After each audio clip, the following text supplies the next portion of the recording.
Hey, good morning, everybody. This is Jeff again with some horseback wisdom here in my sparsely populated office.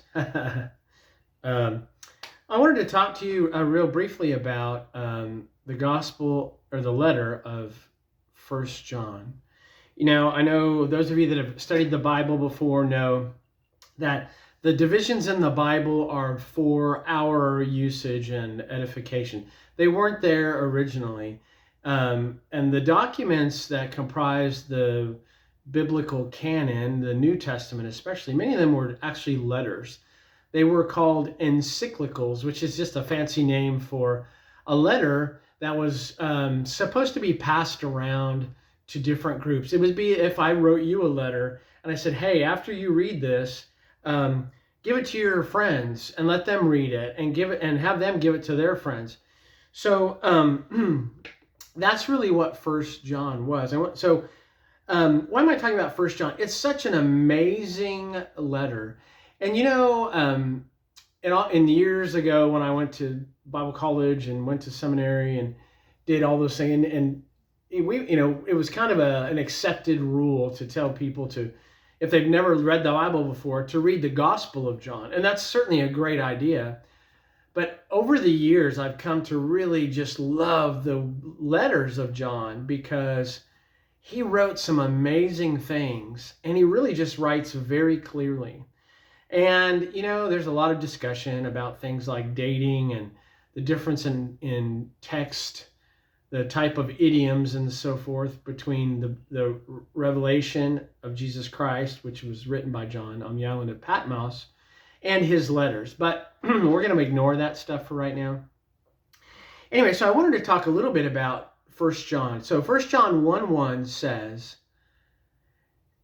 that which was from the beginning, which we have heard, which we have seen with our eyes and have looked upon, and our hands have handled the word of life. For the life was manifested, and we have seen it, and bear witness, and show unto you that eternal life, which was with the Father, and was manifested unto us. That which we have seen and heard declare we unto you, that ye may also have fellowship with us. And truly our fellowship is with the Father and with his Son, Jesus Christ. And these things write we unto you, that your joy may be full. And I'm quoting from the King James Version, obviously. So John is saying that someone was from the very beginning, and that he and the other apostles heard this person, they saw this person, and they actually touched this person, and this person was the word of life. And he identifies in verse 3 who that person is. It's Jesus Christ, the Son of God.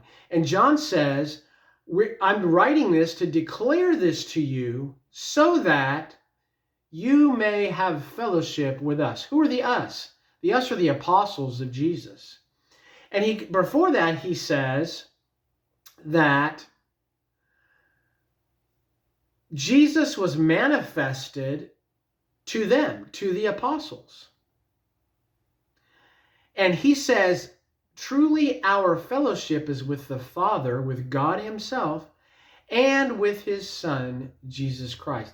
So John is saying, I'm writing this letter to you so that you will know that we saw Jesus, we heard Jesus, we touched Jesus, and that we are showing you that he is eternal life, and he has fellowship with the Father, and we have fellowship with him. Therefore, we have fellowship with God himself, the Father, and Jesus Christ, his Son. That's powerful. And he said, why do I write this? So that your joy may be full. Well, thinking about who this John person is that actually wrote this book. He was an apostle. He's the only apostle that lived to die of old age. We don't know how old he was exactly, but I've done a little bit of geeky math to kind of give us an idea. So we know that John lived into the reign of the Emperor Trajan, who reigned in Rome from 98 to 117 AD. John was the last apostle to write his letter.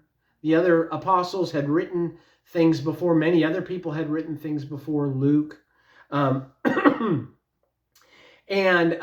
So John was an old man when he wrote this letter. Well, we don't know exactly how old, but I surmise, let's say that John was a young man, very young man, when he was walking with Jesus, listening to Jesus, touching Jesus, hearing Jesus, being taught by Jesus. The Bible tells us that John actually laid his chest on Jesus, or his head on Jesus' chest. And so if John was, let's say he was 18 when all that happened. Let's say he had stopped his work, his secular work, and had joined Jesus' group of disciples. Maybe he was a young youth when he was hanging out with John the Baptist and went to go see Jesus. But anyway, if he was 18, then if he lived to the first year of Trajan's reign, 98, he would have been 83. That's if he was 18, we add 65 years, which is the amount of time between the death of Jesus and the beginning of the reign of the Emperor Trajan. He would have been 83. But if he had lived to, let's say, 111, which was midway, a little bit more than midway into Trajan's reign as emperor, John would have been about 96, because that would have been 78 years after. And that's assuming he was 18. He may have been 20, he may have been 16, he may have been 17. I don't think he was 16, but he may have been 17. He may have been 19 or 20. So John was in his 90s probably when he wrote this letter. And he's writing this to say, we want your joy to be full. And how is your joy full? By having fellowship with God and with his Son, Jesus Christ. See, in the world today, there is madness upon madness. You couldn't design some of the stupid decisions that are being made by people in government, especially here in America. I mean, we're finding out that you've got people that are trying to assassinate our Supreme Court justices. You have Congress who's trying to draft legislation to shut down crisis pregnancy centers that help women that don't want to murder their babies. You think all that stuff is natural? No, that's the devil. You know, the devil wants to murder children before they're born. And he's got millions and millions of followers, right? Some of them don't even know they're his followers. Well, John doesn't want us to be caught up in all that nonsense.